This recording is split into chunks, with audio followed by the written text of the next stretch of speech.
nhà đấy ta講咗ပြီးဆိုလို့ရှိရင်နတ်ပြည်ကနတ်တွေမြမတွေဟာမြတ်စွာဘုရားစီရောက်ရှိလာကြတယ်။ယင်းထဲကတိလို့တဲ့ဆန္ဒတွေနဲ့မိကွန်မေးကြတာဖြစ်တယ်။ဒီဘက်မှာဆိုရင်လူသားတွေအချိန်ပေးရသည့်အတွက်ကြောင့်နတ်တွေဟာလူပြည်ကိုဆင်းလာနိုင်ခြင်းမရှိဘူး။လူသားတိတ်ဆိတ်လို့ရတဲ့ကောင်ကြောပြီးဆိုရင်နတ်တွေဟာခွင့်ရရပြီးရုတ်တရက်မြတ်စွာဘုရားရှေ့မှာဘွားကနဲ့ပေါ်လာကြပြီသူတို့သိလို့တဲ့မိကွန်းနေမေးကြတာဖြစ်တယ်နတ်တွေပဲဖြစ်ဖြစ်မြမတွေပဲဖြစ်ဖြစ်လူပုံလူလောကနဲ့ဆက်ဆက်ပြီးတော့နေကြတာသူတို့ဘဝတွေကဘယ်လိုဆက်ဆက်တာတော့ဆိုလူဘဝမှာကုသိုလ်ကောင်းမှုလုပ်ကြတဲ့ပုဂ္ဂိုလ်တွေကနတ်ပြည်ရောက်ကြတာတရိษံကနတ်ပြည်ရောက်တယ်ဆိုတော့မရှိဘူးတော့မဟုတ်ရှိအလွန်ရှားတယ်ပေါ့နော်အဲ့တော့နတ်ပြည်ရောက်တဲ့ပုဂ္ဂိုလ်တွေဟာလူပြည်မှာအခြေခံပြီးတော့နတ်ပြည်ရောက်သွားကြတာဖြစ်တော့ကြောင့်လူဘုံနဲ့နတ်ဘုံဟာဆက်သက်မှုတွေကြီးမားတယ်လို့ပြောလူဘုံတော်ကကုသကောင်းမှုလုပ်ခဲ့တဲ့ပုဂ္ဂိုလ်တွေဟာနတ်ပြည်ပြမပြည်ရောက်ကြတမန်ဒါနကောင်းမှုတို့သီလကောင်းမှုတို့လုပ်တဲ့ပုဂ္ဂိုလ်တွေဟာနတ်ပြည်မှာဖြစ်နိုင်ကြတယ်ဒါနသီလတဲ့ပုံလွန်ပြီးတပ္ပထကျင့်စဉ်ကိုအောင်မြင်မြင်ကျင့်လို့ဇန်တရားရသွားပြီဆိုရင်ပြမဘုံထီအောင်တက်လှမ်းသွားကြတာဒါလည်းလူပြည်ကသွားတာပဲဖြစ်တယ်ပေါ့ဒါကြောင့်လူဘုံနဲ့ဘုံပြမဘုံဆိုတာဟာအကြောင်းအကျိုးအဖြစ်ဆက်ဆက်နေကြဥပမာမဲ့မြန်မာလူမျိုးတွေကနိုင်ငံခြားသွားပြီးလှုပ်လို့ကြတယ်ကိုယ်စာတိပြည်ဖြစ်တဲ့မြန်မာပြည်ကိုပြန်ပြီးတော့တတိယချမှာပဲဘယ်ပုဂ္ဂိုလ်ပဲဖြစ်ဖြစ်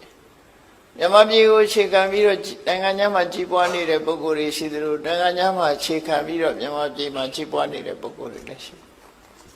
ကိုယ်ရှင်ပြည်တဲ့ဘဝကိုယ်အခြေပြုခဲ့တဲ့ဘဝပြန်လေးဆက်သက်မှုဆိုတာထုံးတဲ့ဆင်လာတစ်ခုလိုပဲဖြစ်တယ်ပေါ့ဒါကြောင့်မို့နတ်တွေဟာဖျားပွင့်လာတဲ့အခါမှာသူတို့အတွက်ကောင်းကျိုးချမ်းသာရဖို့ဆိုလူတွေတဲ့ပူအာရုံစိုက်တယ်လို့ပြောမှဖြစ်တယ်လူတွေကတော့ဒုက္ခဒုက္ခချမ်းသာလိုက်ဆင်းရဲလိုက်နဲ့လူဘဝဟာဆင်ပြေလိုက်မပြေလိုက်နဲ့ဘဝမှာဒီလိုနေကြတာအစင်တစိုက်အစင်ပြေနေတယ်ဆိုတော့မရှိကြဘူးပေါ့နတ်တွေကြတော့ဒီလိုမဟုတ်ဘူးသူတို့ကချမ်းသာဒုက္ခများတဲ့ပုံဖြစ်လာသည့်အတွက်ကြောင့်ကုသကံရဲ့အကျိုးတရားကိုသူတို့ပိုးပြီးတော့ခံစားကြတယ်နတ်တွေရဲ့ဘုံကိုနတ်လောကနတ်တွေရဲ့အခြေအနေကိုမြတ်စွာဘုရားကမ္မဖလူပစီဝီကံတရားကိုမှီပြီးတော့သက်ရှင်တဲ့သဘောမျိုးလို့ဒီလိုဟောတာနော်လုံလဝိရိယထုတ်ပြီးတော့သူတို့ဟာစာဝတ်နေရေးအတွက်ကြိုးစားကြတာမဟုတ်ဘူးကံကောင်းရင်ကောင်းတယ်လို့ဆိုတာကျိုးစီးပွားကိုခံစားကြ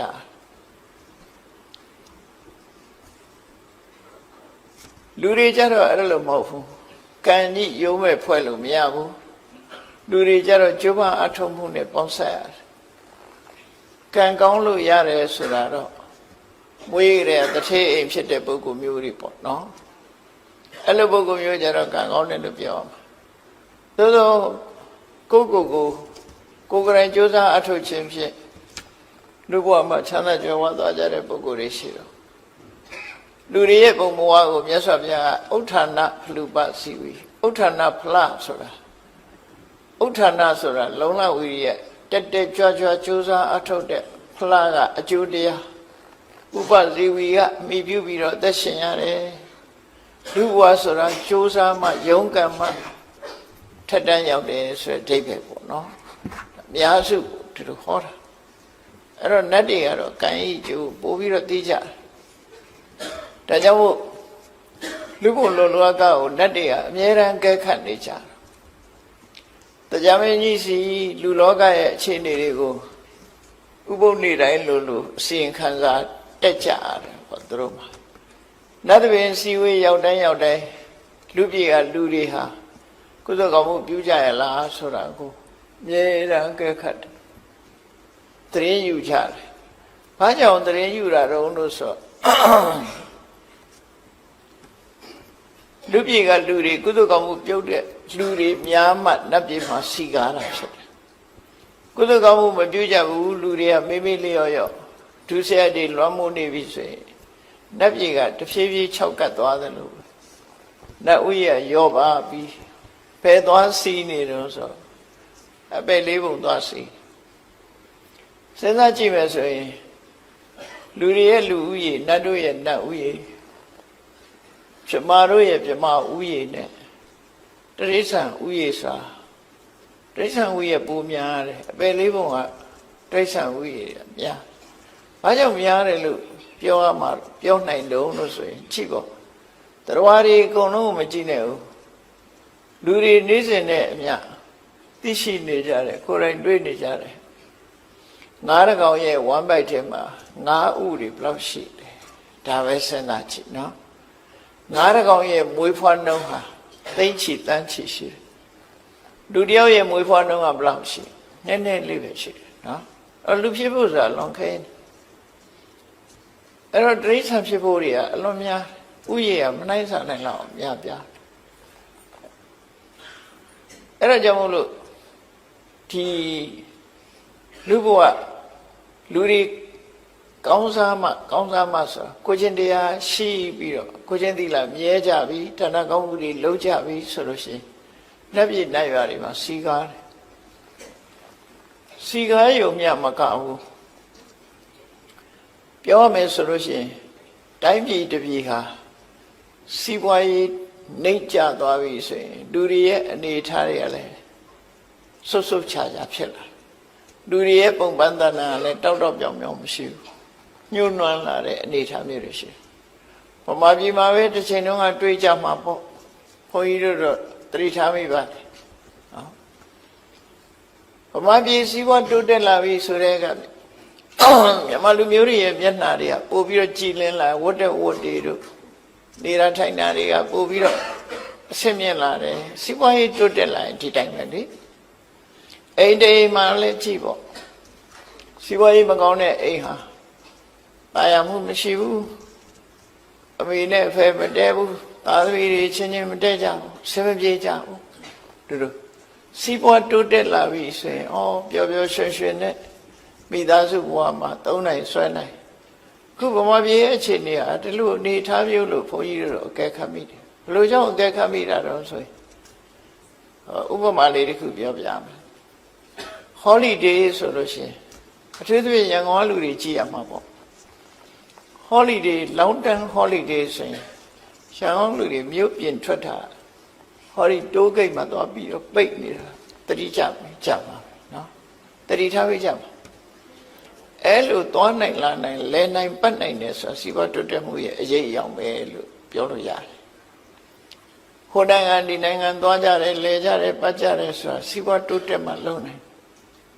အဲ့လိုမဟုတ်ဘူးစီးပွားရေးအဆင်မပြေဘူးဆိုရင်လူတွေကဟိုဒီသွားနိုင်ခြင်းလဲပတ်နိုင်ခြင်းမရှိကြဘူးတနေ့မှချောင်းကုတ်ပြီးတော့နေချဘလို့ပဲဖြစ်ဖြစ်အချိန်ခါတစ်ခုရလူလောကမှာဘယ်နိုင်ငံပဲဖြစ်ဖြစ်စီးပွားရေးတိုးတက်လာတဲ့အချိန်မှရှိတယ်လို့စီးပွားရေးနှိမ့်ကျသွားတဲ့အချိန်မှရှိလူတိုင်းချမ်းသာတာတော့ကလေးတွေမှဖြစ်နိုင်ဘူးအမေရိကန်နိုင်ငံမှာသရောင်းစားမရှိဘူးမဟုတ်ရှိတယ်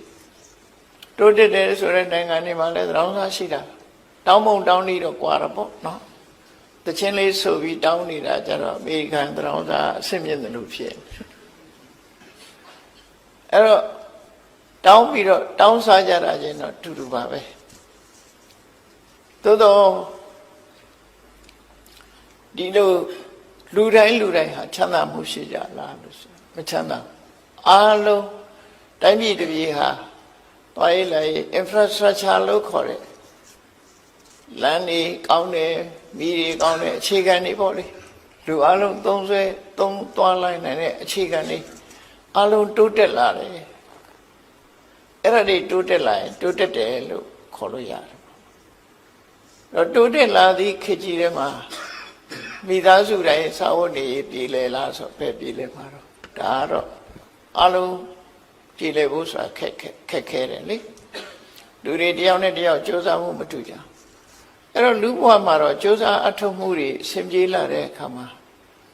ជីវတုတက်လာမှုဆိုတဲ့အရေးအယောင်လေးတွေတွေ့လာနတ်ပြည်မှာကျတော့ဘလို့အရေးအယောင်ပေါ်လာတော့ဆိုရင်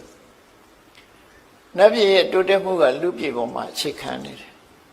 မြတ်စွာဘုရားပွင့်လာတဲ့အခါမှာမြတ်စွာဘုရားရဲ့သာသနာတော်ကိုဘဝကိုပုံအပ်ပြီးဗုဒ္ဓံတရဏံကိစ္ဆာမိဓမ္မံတရဏံကိစ္ဆာမိဆိုပြီးတရဏဂုံဆောက်တည်ကြတဲ့ပုဂ္ဂိုလ်တွေဘုရားတရားကိုမြတ်မြတ်နိုးနိုးငါးပါးသီလကိုမြတ်မြတ်နိုးနိုးကျင့်ကြတယ်ဒါနကောင်းမှုတွေပြုကြတယ်အများပြားကြီးလှူတာမဟုတ်ပေမဲ့ဆွန်လေးတစ်စုံလှူတဲ့ပုဂ္ဂိုလ်လောင်းတဲ့ပုဂ္ဂိုလ်အစဒါနသီလလေးသာသနာ့တွင်မှာလုံးလိုက်ရတဲ့ဒါနသီလအကျိုးနဲ့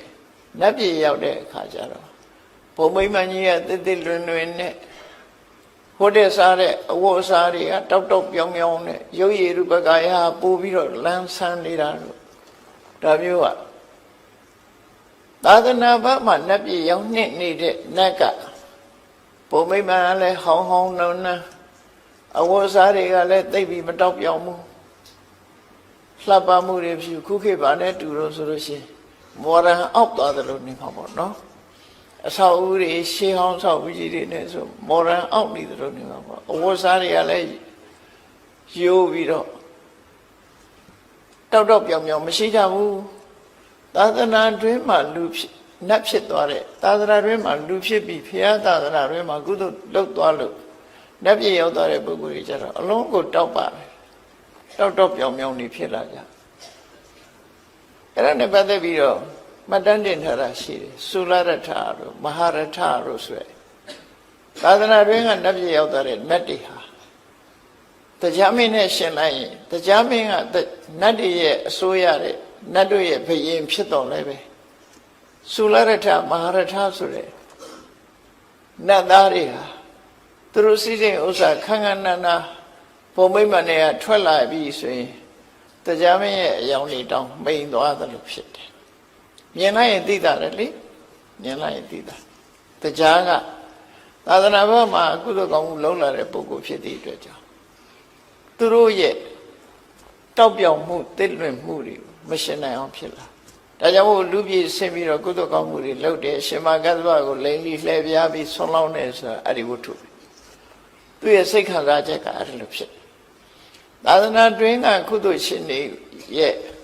ဒီတစ်လွင်တောက်ပမှုကိုသာသနာ့ဘာကကုသိုလ်ပြုပြီးနတ်ဖြစ်တဲ့ပုဂ္ဂိုလ်တွေကမရှင်းနိုင်ကြဘူးမရှင်းနိုင်လို့လူပြည်ဆင်းပြီးတော့ကုသိုလ်ကောင်းမှုလုပ်ကြအဲ့ဒါရိုးရလို့ဖြစ်လာတယ်ဒါကြောင့်မို့နတ်တွေဟာကုသိုလ်ကောင်းမှုရဲ့အကျိုးကောင်းကောင်းမွန်မွန်သိသည့်အတွက်ကြောင့်လူပြည်ဆင်းပြီးရသော်ဘုရားစီကအဆုံးအမစကားတွေကိုယူကြတယ်ဆုံးမစကားတွေယူပြီးသူတို့ကိုယ်တိုင်တော့တချို့ကိစ္စတွေလုံနိုင်စွမ်းတော့မရှိဘူးမလုံနိုင်လူပြည်လူအခွင့်အရေးတွေမရှိဘူးအမှန်တမ်းနဲတဲ့ကုသပြုရမယ်အခွင့်အရေးတွေနဲ့အဲ့တော့လူတွေကတော့အခွင့်အရေးအမှန်တမ်းကောင်းတယ်ဒါနလုံးမလားသီလစောင့်တည်မလားကပ္ပဋ္ဌဘာဝနာပေါ်များအထုတ်မလားလူတွေမှာတော့အခွင့်အရေးတွေအလွန်ကောင်းတယ်တတိယလည်းလူတွေကအမှန်တမ်းကောင်းကြတယ်နတ်တွေကချမ်းသာလုံးအားကြီးတဲ့အခါတတိမိတ်တယ်သူတို့တတိမိတ်တယ်ဆိုတာစဉ်းစားကြည့်လေလူတွေလည်းစတိတ်ရှိုးရောက်နေအိမ်ပါဖြစ်နေတော့သိပါမလားတတိရပါမလားပျော်နေတယ်ဆိုရင်လေလက်လေးတွေမြောက်ပြီးခုံပေါက်နေတဲ့အချိန်လေးမှာအိမ်မလွတ်လို့တတိယအဲ့ဒါလို့နတ်တွေကလည်းစတိတ်ရှိုးတဲ့ရောက်နေတယ်လို့ပဲသူတို့ဘဝဟာချမ်းသာလုံးအားကြီးသည့်အတွက်ကြောင့်ဒီကုသကောင်းမှုဘက်မှာမေးလျော့လေးရှိကြတယ်သို့တော်သူတို့အသိဉာဏ်ထက်ကြတယ်မြတ်စွာဘုရားကနင်းငယ်ဟောလိုက်လို့အသိဉာဏ်ထက်တဲ့ပုဂ္ဂိုလ်တွေကနားလည်မှုရှိသွားကြတယ်ဒါကြောင့်အခွင့်အရေးရတိုင်းညတကောင်ကြော်ပြီဆိုလို့ရှိရင်နတ်တွေဟာမြတ်စွာဘုရားစီဆင်းလာပြီးမိကုန်းနေမေးချတာအခုဒီဝဏရောဘသုတ်တံဆိုတာလည်းပဲအဲ့ဒါလို့သူသိကျင်တဲ့မေးခွန်းတွေကလူဘဝနဲ့ဆက်ဆက်တဲ့မေးခွန်းတွေကြီးပဲဘယ်နဲ့ပဲမေးဒီဘက်ကိုဆက်ဆက်လူတွေနဲ့ဆက်ဘာကြောင့်ဆက်ကုသိုလ်ကောင်းမှုချင်းဆက်နေလို့မေးဝဏရောဘသုတ်တံမှာလည်းပဲ ညတကောင်ရောအချိန်နတ်သားတယောက်မြတ်စွာဘုရားစီရောက်လာပြီးတော့ဒီမေးခွန်းမေးတာကောင်းမှုတွေတိုးပွားတဲ့ထာဝရကုသိုလ်မျိုးတွေကဘာတွေလဲဆိုမေးတဲ့သဘောမျိုးပေါ့နော်အဲ့တော့သူမေးတဲ့မေးခွန်းလေးကိုတည်တည်ချာချာနားထောင်ကြည့်ကေတံဓိဝဆရတ္တောသသထပုံညာပဝတ္တိဓိဝဆိုတာနေ့ရတ္တောဆိုတာညသထပုံညာပဝတ္တိအမြဲတမ်းကုသိုလ်တိုးတယ်နေ့နေ့ညညနေရောညပါလူတယောက်ဟာကုသိုလ်ကောင်းမှုတွေတိုးပွားနေတယ်အဲဒီလိုနေ့နေ့ညညကိုလှုပ်ထားတဲ့ကုသိုလ်ကောင်းမှုတွေရဲ့အရှိန်ဝါတွေကုသိုလ်တွေဟာထာဝရတိုးတက်နေတယ်ဆိုတာဘယ်လိုပုဂ္ဂိုလ်မျိုးတွေရဲ့ကုသိုလ်ကောင်းမှုဟာထာဝရတိုးတက်နေသလဲဒီမေခွန်းလေးကိုသူသိချင်ကုသိုလ်တိုးတာလောကလူတွေဟာစိစိမ်ဥစ္စာတိုးပွားနေတယ်ဆိုကျင့်တတ်တာပေါ့နော်အများဖြင့်ကျင့်တတ်တယ်နတ်တွေကစိစိမ်ဥစ္စာတိုးတာကိုမမေးပဲနဲ့ကုသိုလ်တိုးတာဘာကြောင့်မေးသူတို့ရဲ့ဘဝဟာကမ္မဖလူပတ်စီဝိဖြစ်တယ်ကုသိုလ်ကံကိုမှီပြီးတော့အသက်ရှင်ရတာကုသိုလ်တရားတွေသူတို့ရင်ထဲမှာနေစဉ်တိုးနေတယ်ဆိုရင်သူတို့ဟာအလွန်ကျေနပ်စရာကောင်းကုသိုလ်တိုးခြင်းသည်သူတို့အတွက်ချမ်းသာဒုက္ခတိုးခြင်းပဲဖြစ်တယ်ဒါကြောင့်ဒီမေခွန်းမေးတယ်လို့ပြောရမှာကေတံအဘယ်ပုဂ္ဂိုလ်တို့မှာဒီဝါစရတောစနေမှာပဲဖြစ်စေညမှာပဲဖြစ်စေဝါနေရောညပါတရာပုံညာပဝတ္တိအမြဲတမ်းကုသိုလ်ကောင်းမှုတွေတိုးနေပါသလဲအဲ့တော့နေပဲဖြစ်ဖြစ်ညပဲဖြစ်ဖြစ်ထာဝရကုသိုလ်ကောင်းမှုတွေတိုးနေအောင်ဘယ်လိုပုဂ္ဂိုလ်တွေဟာအဲ့ဒီလိုကုသိုလ်တိုးပါသလဲဆိုတာမေးခွန်းတစ်ခုနော်လူတွေကဖန်ကိုပတ်စံအပ်တဲ့အခါကျတော့နေတိုင်းတိုးတာတော့လတိုးတာတော့နော်အတူပိစားတဲ့လူတွေဆိုရင်နိုင်နဲ့တိုးနေတာတော့အဲ့လိုတိုးပိစားတဲ့လူတွေအဲ့တော့ဘယ်တိုးပို့ကြိုက်တယ်ဆိုရင်နိုင်လိုက်တိုးနေရင်ပို့ကြိုက်ကြမှာပဲဘယ်လိုပဲဖြစ်ဖြစ်နော်တလားမှတစ်ခါတိုးတာတဲ့နော်နေ့စဉ်တိုးရင်ပို့ကြိုက်နေ့စဉ်တိုးတာတဲ့နေ့တိုင်းတနာရီတစ်ခါတိုးနေပို့ကြိုက်10မိနစ်တစ်ခါတိုးနေပို့ကြိုက်ကြမှာပဲလေတိုးနေတာကိုကြိုက်အဲ့တော့ကိုယ်ရင်ထဲနှလုံးထဲမှာတမိုးကြီးမားတဲ့ကုသိုလ်တရားတွေဟာနေ့နေ့ညညထာဝရကုသိုလ်ကောင်းမှုတွေတိုးနေတဲ့ကုသိုလ်မျိုးဘယ်ပုဂ္ဂိုလ်ရဲ့ကုသိုလ်မျိုးဟာထာဝရတိုးနေတဲ့ကုသိုလ်မျိုးဖြစ်ပါသလဲဆိုဒီမေခွန်းမေးတာနော်ထာဝရကုသိုလ်ရခြင်းနဲ့ဘယ်ခါပဲဖြစ်ဖြစ်ကုသိုလ်တွေတိုးနေတဲ့ကုသိုလ်မျိုးလုပ်ခြင်းဓမ္မထာသီလတမ္ပန္နာကေသနာတက္ကကာမိနောသူစရိုက်တရားပေါ်မှာကျင့်သုံးပြီးကိုချင်းသီလပြည့်ဝတဲ့ဘယ်လိုပုဂ္ဂိုလ်တွေဟာသိတဲ့အခါမှာနတ်ပြည်ရောက်ကြတာလဲနတ်ပြည်ရောက်ဖို့ဆိုတာတော့ကိုချင်းသီလပြည့်စုံမှုတော့လိုတယ်ဒုစရိုက်တွေရှောင်မှုတော့လိုတယ်ဒုစရိုက်ရှောင်တာကိုချင်းသီလပဲဓမ္မထာတရားဓမ္မပေါ်မှာကျင့်တယ်သို့မဟုတ်ကုသိုလ်တရားပေါ်မှာယက်တည်တယ်သီလသမ္မာနာကိုချင်းသီလနဲ့ပြည့်စုံကြတယ်အဲ့ဒီလိုပြည့်စုံတဲ့ဘယ်ပုဂ္ဂိုလ်တွေဟာနတ်ပြည်ရောက်ပါသလဲသူမေးတဲ့မေခွန်းလေးကိုစဉ်းစားကြည့်ပေါ့နော်နေရောညပါတိုးနေတဲ့ကုသိုလ်မျိုးကဘာကုသိုလ်လဲလို့ဆိုလို့တယ်ပေါ့ဘယ်ပုဂ္ဂိုလ်တွေရဲ့ကုသိုလ်ဟာနေရောညပါကုသိုလ်တိုးနေတယ်ဘယ်လိုပုဂ္ဂိုလ်တွေဟာသိတဲ့အခါမှာနတ်ပြည်ရောက်ဖို့သိချတယ်လဲဒီမေခွန်းမေးတာဒီမေခွန်းမေးတာသူကနတ်ပြည်ကလာတာဆိုတော့နောက်ထပ်နတ်ပြည်ရောက်ဖို့လူသားတွေဟာဘယ်လိုနေရမလဲဆိုတာဒုတိယလူသားတွေအတွက်ကျိုးပြုတဲ့မေခွန်းတွေကိုမေးလိုက်တာပါဖြစ်အဲ့ဒီမှာသူ့ရဲ့မေခွန်းကိုမြတ်စွာဘုရားဖြေတာကတော့သူကရှင်းရှင်းလေးနော်သူ့ရဲ့မေခွန်းကိုမြတ်စွာဘုရားဘယ်လိုဖြေတော့ဆိုအာရမရောပဝနရောပရှေစနာတိတုကာရကပပ္ပိသဥဒ္ဒပါဏိသယေတရန္တိဥပတ္တယတေတံဒီဝါစရတောသတရာပုံညာပဝတ္တိတိုးတယ်ဆိုတာ ਨੇ ပတ်သက်ပြီးတော့ထာဝရကုသိုလ်တွေကိုမြတ်စွာဘုရားထုတ်ပြပြီးဟောတယ် ကုသိုလ်ဆိုတာမျိုးမျိုးရှိကြတယ်ထင်မယ်နံပါတ်1ကုသိုလ်6မျိုးကိုဒီမှာရှင်းပြီးတော့ဟောတာနော်ကုသိုလ်တွေစင်ပွားတိုးတက်လာတဲ့ကုသိုလ်6မျိုးကဘာတွေလုံးဆိုနံပါတ်1ကအာရမရောပါအယံသစ်ပင်တွေကိုစိုက်ပျိုးပြီးအများအကျိုးကိုပြုတဲ့ပုဂ္ဂိုလ်မျိုးဒီတော့မှသစ်ပင်ခုတ်တဲ့လူမပါဘူးနော်သစ်ပင်စိုက်တဲ့လူအယံဥယျာဉ်တွေကိုစိုက်ပျိုးပြီးအများကိုအကျိုးပြုပြီးကဘာမြေကြီးဥပေါ်မှာအရေးအာဝါဒတွေနဲ့အကျိုးပြုတဲ့ပုဂ္ဂိုလ်မျိုးတွေအာရမရောပအာရမဆိုတာခုခေတ်ဆိုရင်ခြံလုပ်ငန်းလို့ဟာမျိုးပေါ့နော်ခြံသစ်ပင်စိုက်တယ်ဥယျာဉ်စိုက်တယ်ရောပဆိုတာစိုက်ပျိုးတာဥယျာဉ်တွေစိုက်ပျိုးတဲ့ပုဂ္ဂိုလ်တွေတဲ့အဲ့ဒီပုဂ္ဂိုလ်တွေမှာကုသိုလ်တရား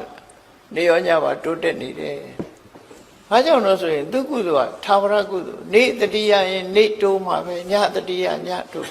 ဆိုလိုတာဒါသာဝရကုသိုလ်ပျောက်သွားတဲ့ကုသိုလ်မဟုတ်ဘူးလေ။ဥယျာဉ်စိုက်ပျိုးထားတယ်။ဥယျာဉ်စိုက်ပျိုးလိုက်တဲ့ဖြင့်ထိုဥယျာဉ်ကိုမှီပြီးတော့ပထမဆုံးဘသူတွေအကျိုးရတော့ဆိုငှက်ကလေးတွေဒေါ်တရိษံတွေဟာဒီဥယျာဉ်တွေကိုမိပြုပြီးတော့စားစရာတွေပြပြဝါရခိုးစားတော့လည်းသွားမကြွေးလေးနဲ့တန်းတယ်အဲ့လိုတစ်ပစ်စိုက်ထားလို့ရှိရင်တော့အကျိုးပြုမှသိကြတယ်နော်အဲ့လိုတစ်ပစ်စိုက်ပေးထားတဲ့အခါမှာငှက်ကလေးတွေဟာတိရိတ်ခိုးပြီးတော့တစ်ပစ်မှာရှိတဲ့အသီးလေးတွေစားပြီးဘလောက်စိတ်ချမ်းသာကြကောင်း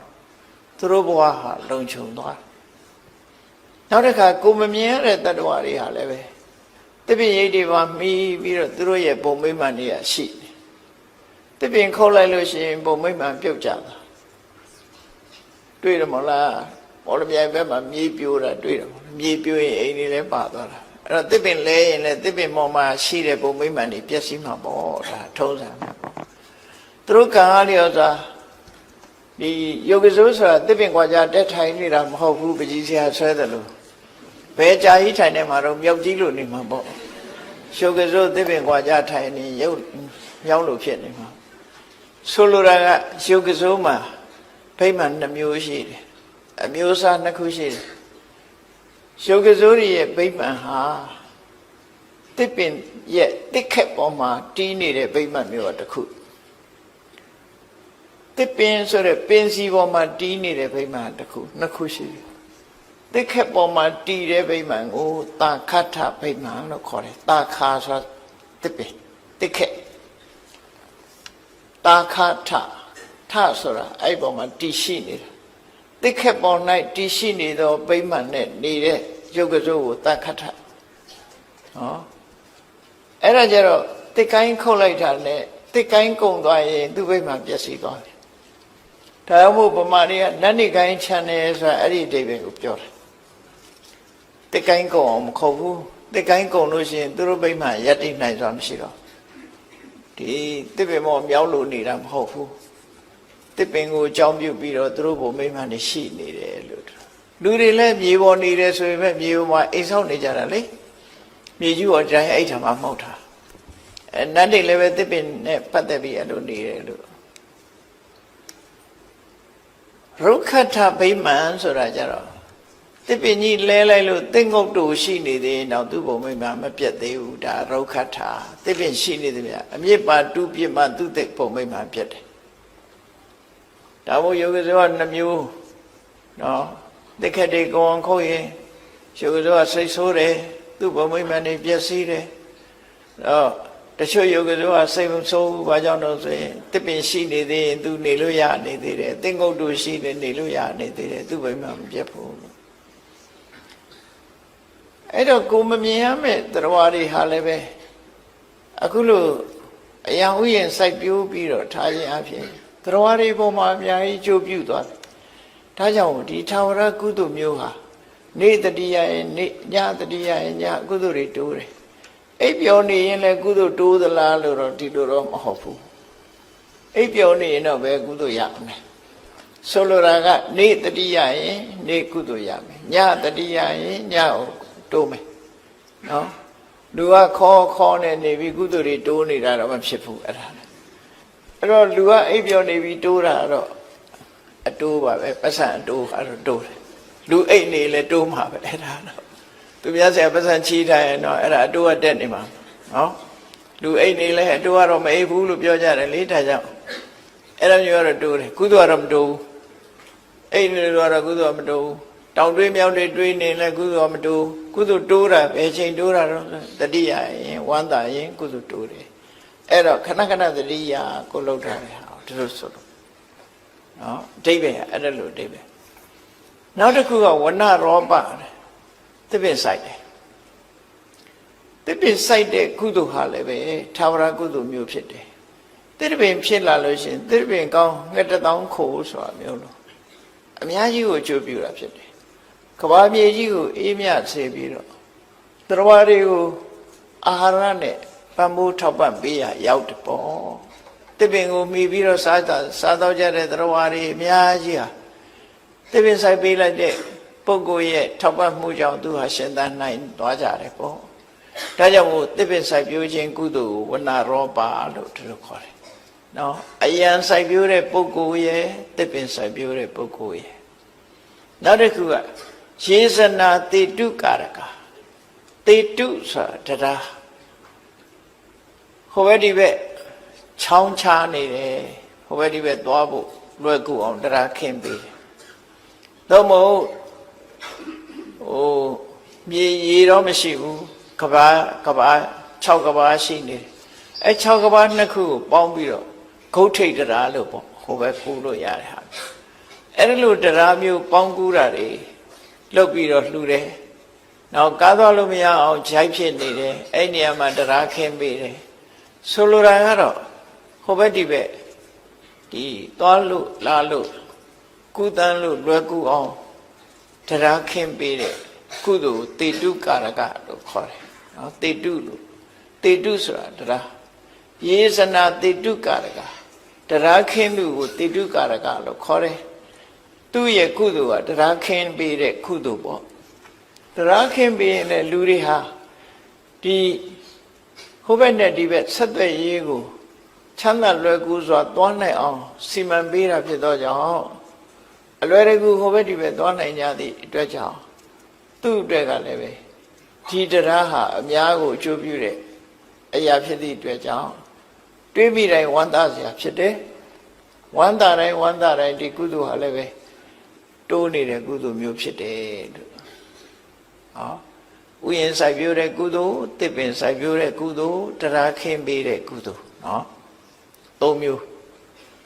နောက်တစ်ခုကဘာလို့ဆိုပပ္ပင်္စဥဒ္ဒပါနိသယေတရန္တိဥပတ္တယံပပ္ပင်္စဆိုတာမြန်မာလူမျိုးတွေရဲ့ယဉ်ကျေးမှုကဘာလို့ဆိုရေဦးစင်တဲခုခေတ်တော့ရေဦးစင်ယဉ်ကျေးမှုကပျောက်နေတယ်တော်တော်များများပျောက်သွားပြီတော်ရဒီမှာတော့ရေဦးစင်ယဉ်ကျေးမှုတဲ့နော်ရေဦးစင်ယဉ်ကျေးမှုခုခေတ်တော့ရေဦးစင်တဲတာနည်းနည်းရှားလိုက်ပေါ့လေရေဦးစင်ယဉ်ကျေးမှုကုသတတ်တဲ့ယောဂဝေဒနာတွေပေါ်တော့လေရေဦးစင်သူတော့ကိုတော့ဆိုခက်တယ်ဒါပေမဲ့တစ်ခါတော့လေးတွေနဲ့လှုပ်ပြီးရင်တော့လည်းအဆင်ပြေပါတယ်သို့မဟုတ်ပါးစပ်နဲ့မတည်ဘဲနဲ့မောပြီးတော့ရေစက်ချတောက်တဲ့နှီးလည်းရှိပါတယ်နော်ဆိုလိုတာခီးသွားလာတဲ့ပုဂ္ဂိုလ်တွေရေဆံငမ်းမွတ်နေတဲ့နေရာမျိုးတွေမှာသွားလာတဲ့ပုဂ္ဂိုလ်တွေပန်းပြေဖို့တောက်ရည်ကိုတီထားပေးချက်ကုသိုလ်ဟာလည်းပဲ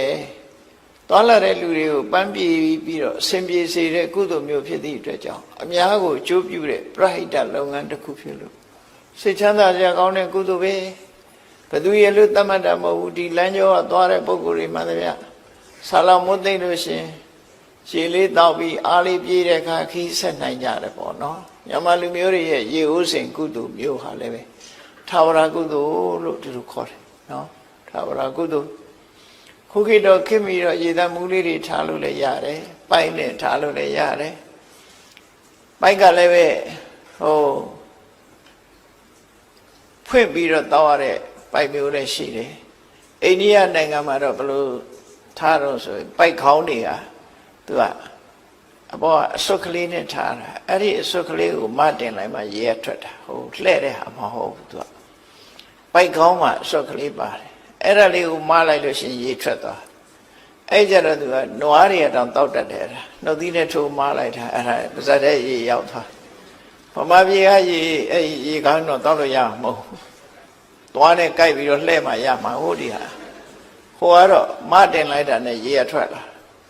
မြောက်ကလည်းတောက်တတ်တယ်နွားကလည်းတောက်တတ်တယ်အဲ့ဒီရေဥစဉ်မျိုးအဲ့ဒါလိုရေဥစဉ်လုပ်ပြီးတော့လှူဒန်းထားတဲ့ကုသိုလ်ဟာလည်းပဲထာဝရကုသိုလ်ဖြစ်သည့်အတွက်ကြောင့်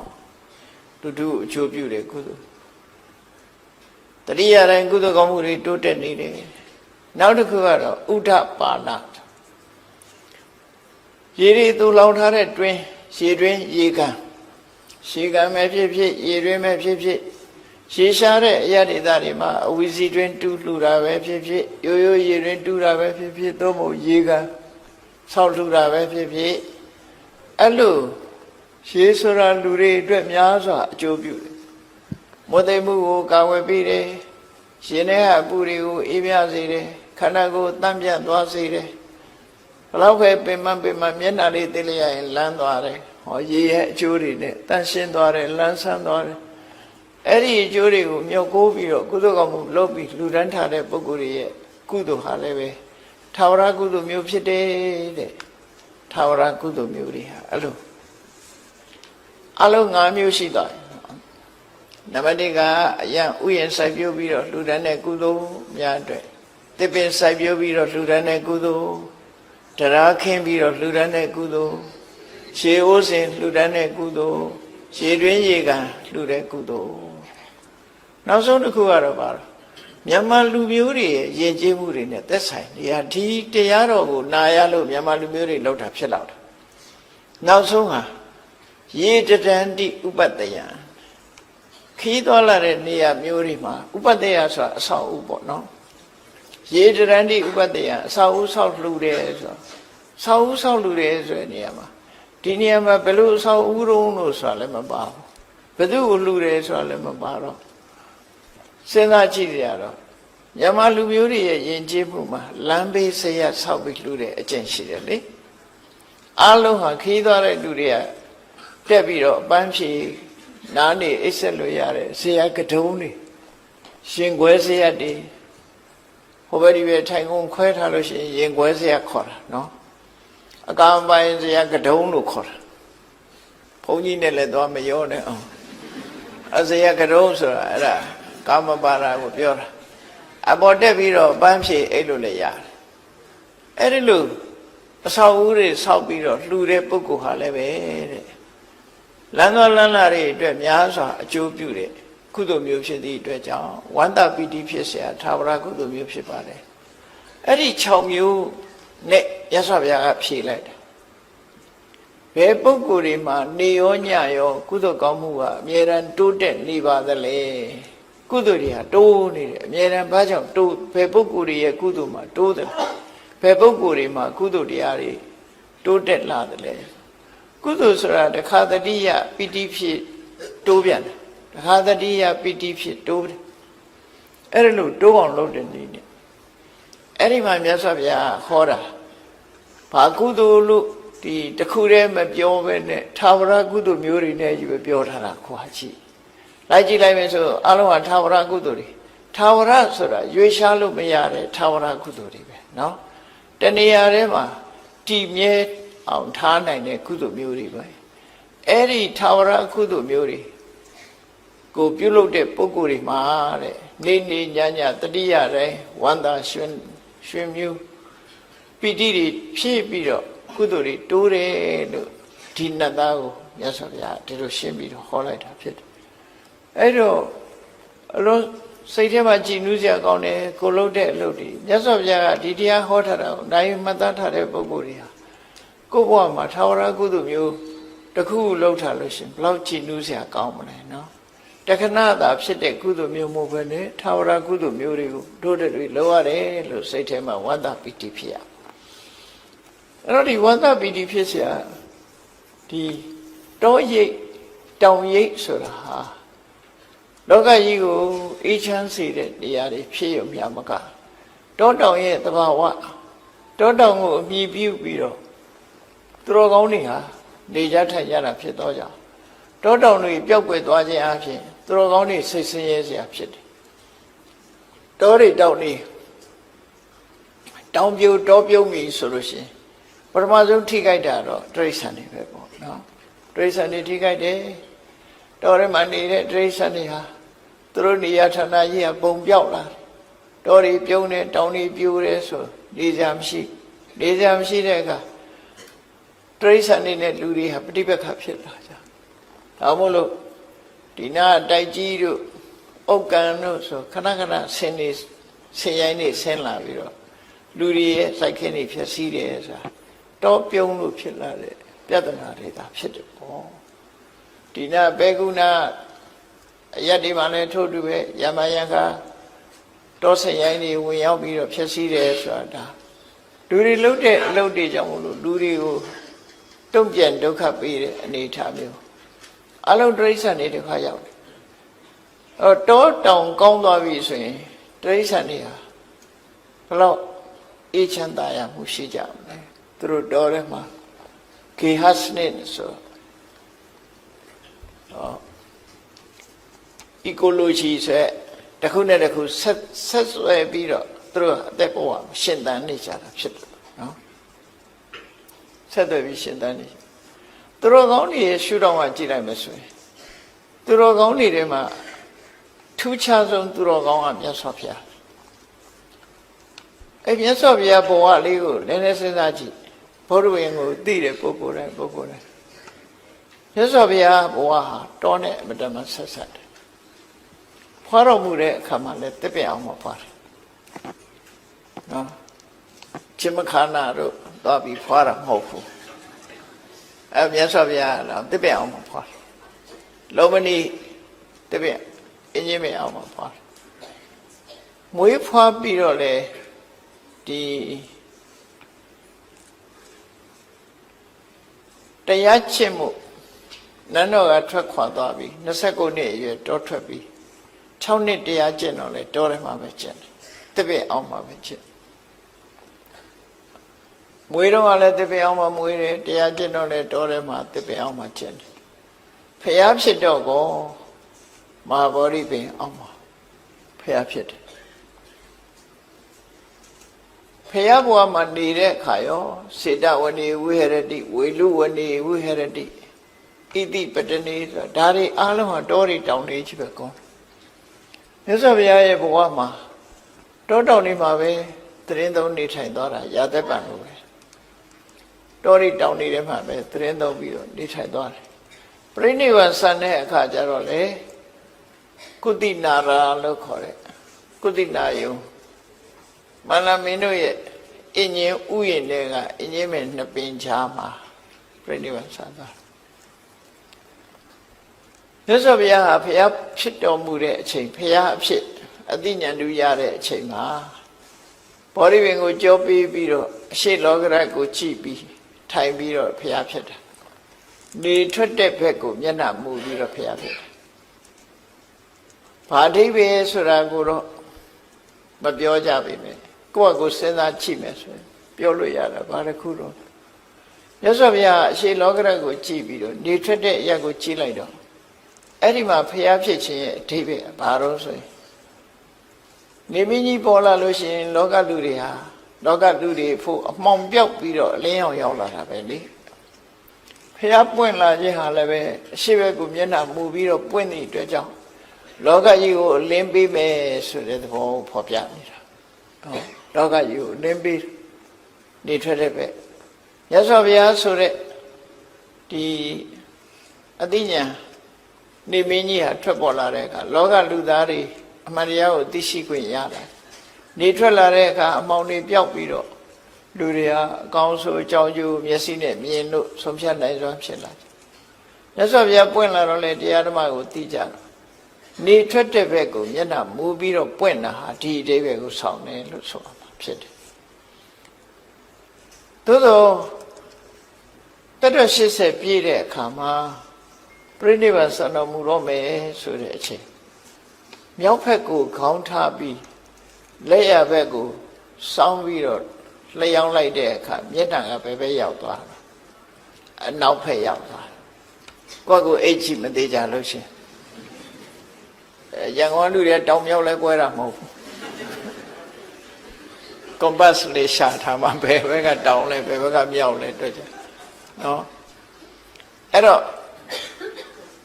မြောက်ဘက်ကိုခေါင်းထားပြီးတော့အနောက်ဘက်ကိုမျက်နှာမူစောင်းပြီးတော့အိတ်လိုက်တဲ့အခါမှာမြတ်စွာဘုရားရဲ့မျက်နှာတော်ဟာအနောက်လောကရဘက်ကိုမျက်နှာမူပြီးသားဖြစ်ပွင့်လုံးကအရှိဘက်ကိုကြည့်တယ်ပြိဋိဘံဆံတော့အနောက်ဘက်ကိုကြည့်ဘာအဓိပ္ပာယ်လဲလောကကြီးကိုလင်းအောင်ပေးနေတဲ့နေမင်းကြီးဝင်တော့မယ်ဆိုတဲ့အဓိပ္ပာယ်ပဲအနောက်ဘက်ကနေထွက်တယ်လို့မရှိဘူးလေနေဝင်တာပဲရှိအဲ့တော့မြတ်စွာဘုရားဒီပြိဋိဘံဆံသွားခြင်းအပြင်လောကလူသားတွေအသိဉာဏ်တွေဆုံးရှုံးသွားတယ်ပေါ့အလင်းအောင်ဆုံးရှုံးသွားတယ်လို့မြတ်စွာဘုရားရဲ့အဆုံးအမတရားတော်တွေဆုံးရှုံးသွားရင်လင်းအောင်ဆုံးရှုံးတယ်လို့ဆုံးရှုံးမှာပဲဖြစ်တယ်ပေါ့အဲ့ဒီအဓိပ္ပာယ်တွေကိုခေါ်ကျူးတဲ့အနေနဲ့မြတ်စွာဘုရားဟာအရှိဘက်လှည့်ပြီးတော့ဘုရားဖြစ်ပြီးလက်ရနှစ်ပါးကိုစောင်းလို့အနောက်ဘက်ကိုမျက်နှာမူပြီးပြိဋိဘံဆံတော်မူခြင်းဟာလောကသားတို့အတွက်ပညာတစ်ခုပေးခဲ့ခြင်းပဲဖြစ်တယ်ဘုရားရဲ့ကရုဏာအမှန်တမ်းကြီးမားတယ်ပြိဋိဘံဆန္ဒတောင်းမှာပဲမင်းတို့စံနမူနာယူခဲ့ဖို့လှုပ်ထားခဲ့တာဖြစ်တယ်ပေါ့နော်အစသာအရာရာအသိပညာတွေပေးခဲ့တယ်လောကမှာအသိပညာအလွန်အရေးကြီးတယ်ဒါကြောင့်မြတ်စွာဘုရားကနတ်သားတယောက်ဟောပြောတဲ့မိကုန်းနဲ့မေးတဲ့မိကုန်းကိုအခုလိုသာဝရကုသိုလ်တွေနဲ့ဖြေလိုက်တာနောက်တစ်ခေတ်ကျတော့တစ်ပင်တွေပြောင်းအောင်ခိုးကြလိမ့်မယ်ဆိုတာသိလို့များဖြစ်မလားမသိဘူးအဲ့ဒါကြောင့်မို့ဒါတွေစိုက်ကြလို့ဆိုတဲ့အဓိပ္ပာယ်ဖော်ပြတာနော်ဒါလွန်ခဲ့တဲ့နှစ်ပေါင်း2600ကဟောခဲ့တဲ့တရား2600ဟောခဲ့တဲ့တရားအဲ့တော့အခုတို့လူတွေဟာတက်တက်ကြွကြွဒီကုသိုလ်ကိုအရာယူနေကြတော့ဝန်သားဆရာပေါ့နော်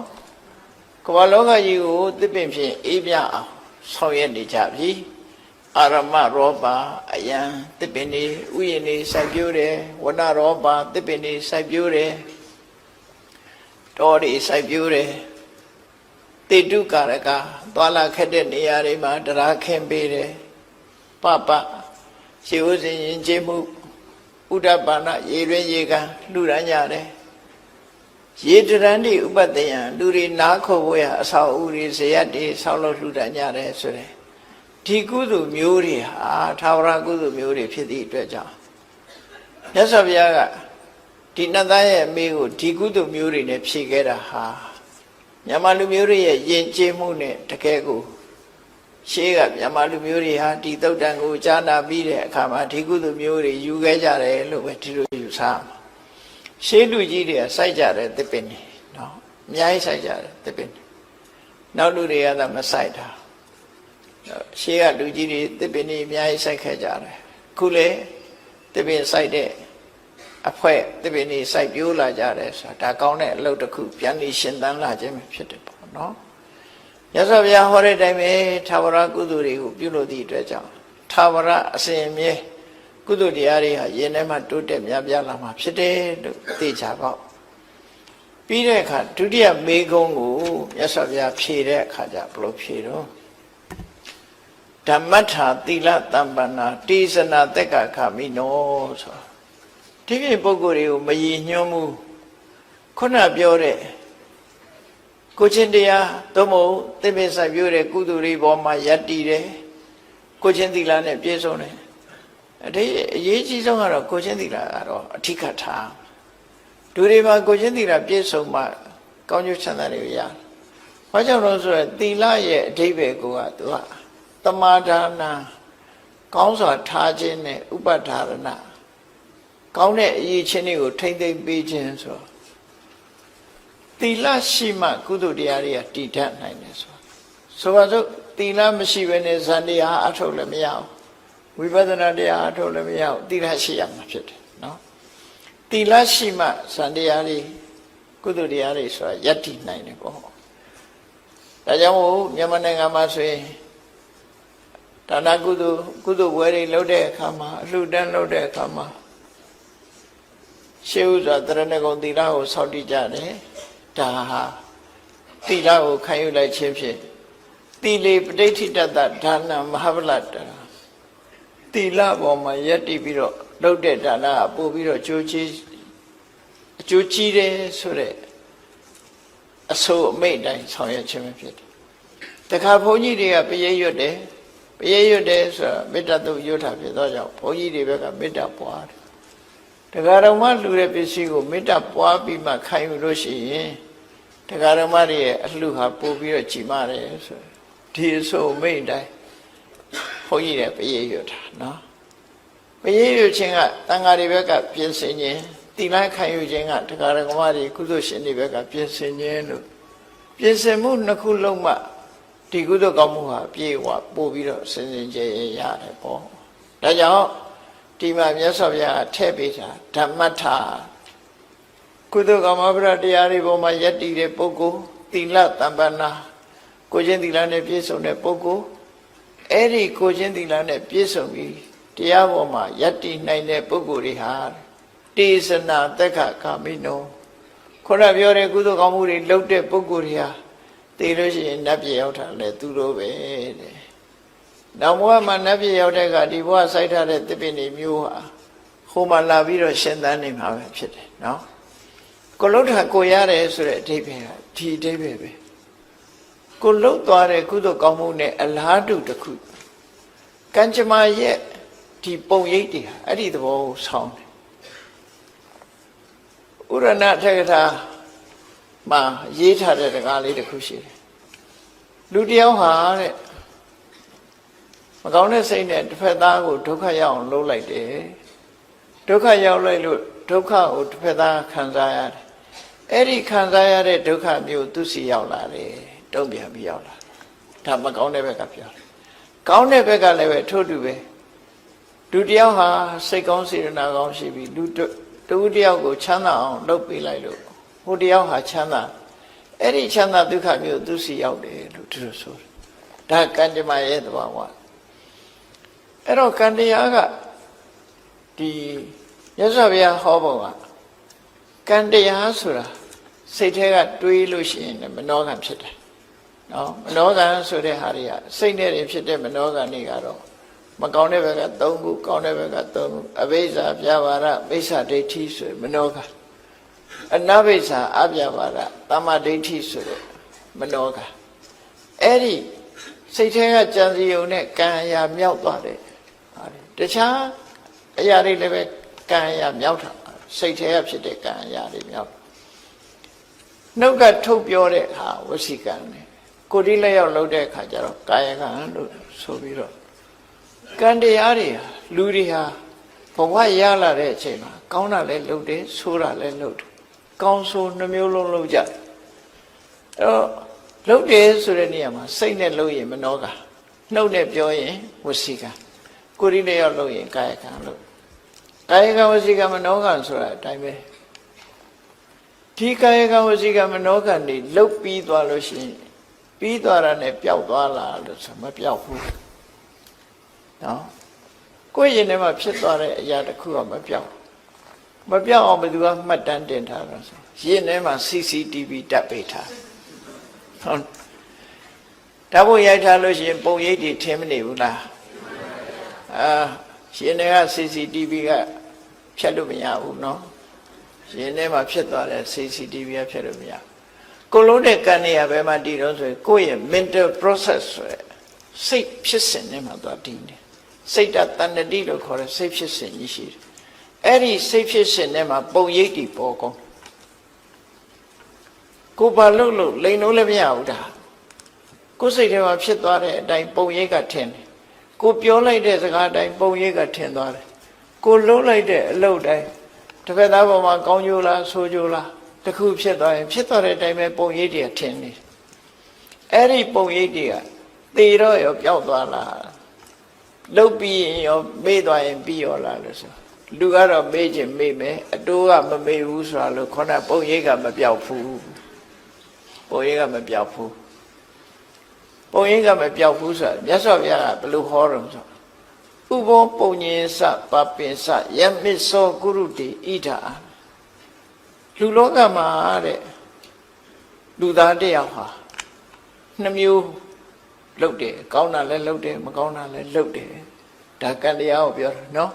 ကုသိုလ်ကံလည်းလုပ်တယ်အကုသိုလ်ကံလည်းလုပ်တယ်အဲ့ဒီလုပ်တာလုပ်ပြီးရင်ပြီးသွားရလားလို့ဆိုမပြီးဘူးတင်ညိတတတက္ကံဟောတိအဲ့လုပ်သမျှသူ့ထဲမှာမှတ်တမ်းဝင်သွားတယ်သူပိုင်တဲ့အရာဖြစ်သွားတယ်သူပဲ responsible သူနဲ့ပတ်သက်သွားပြီဒါဖြင့်ပတ်သက်သွားရင်ဒီဘဝနောက်ဘဝကျတော့မေ့သွားလားလို့ဆိုဘယ်မေ့မလဲတင်္စအာရာယကိစ္စတိအဲ့ဒါပါသွားအောင်မှာတဲ့လုံးလိုက်တဲ့အရာတစ်ခုဟာကိုယ်ထဲမှာပုံရိပ်ထင်သွားပြီပုံရိပ်ထင်သွားတာဟာဒီဘဝသိရင်ပြတ်သွားလားမပြတ်ဘူးတင်္စအာရာယကိစ္စတိနောက်ဘဝပါသွားမယ်ပါသွားတဲ့အခါအဲ့ဒီပုံရိပ်ကအဆိုးတွေဆိုရင်အဆိုးတွေခံပြီးတော့အကောင်းဆိုလို့ရှိရင်ကောင်းတဲ့ပုံရိပ်ရကောင်းကျိုးချမ်းသာတွေရမှာပဲဒီလိုပဲနားလဲရနော်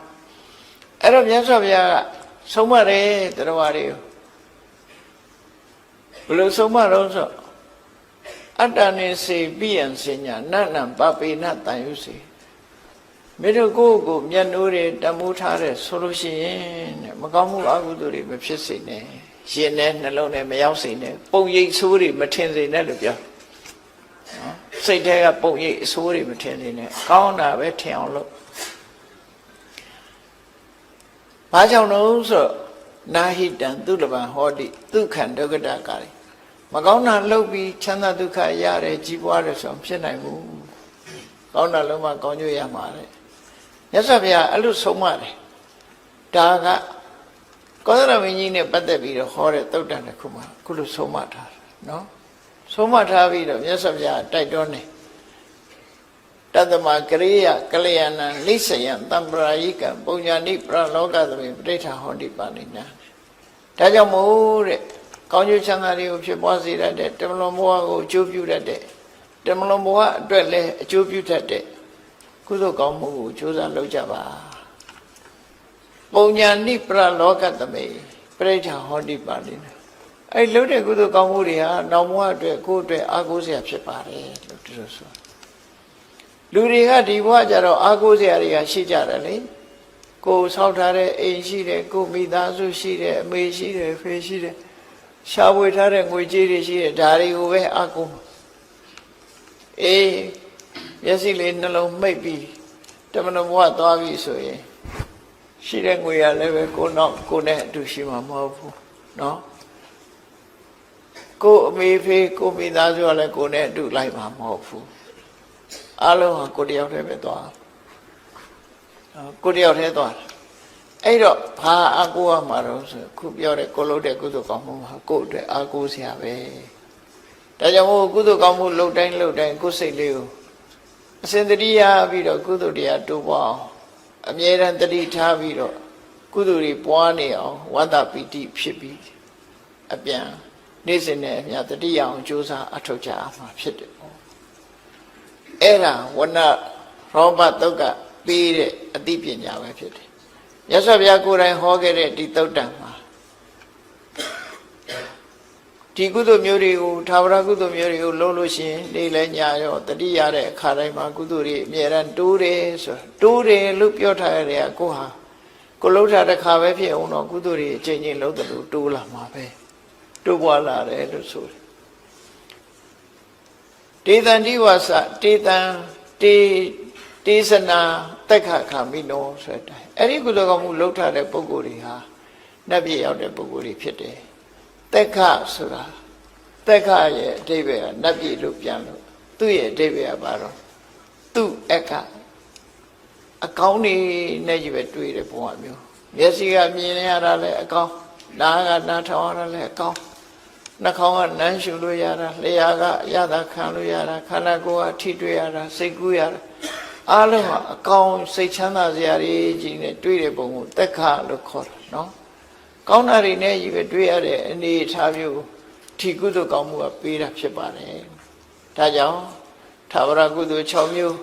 ကြိုးစားအထောက်ခြင်းအပြင်မြတ်စွာဘုရားဟောတဲ့အတိုင်းကုသိုလ်တရားတွေနေ့စဉ်နဲ့အမျှတိုးတက်ပြီးနောက်ဆုံးဒါအ ਨੇ ဆုံးပြောတာနိဗ္ဗာန်ကိုယေရှုဥတည်ပြီးတော့လုပ်ရင်နိဗ္ဗာန်ထိအောင်အကျိုးပြုမှာပဲဖြစ်တယ်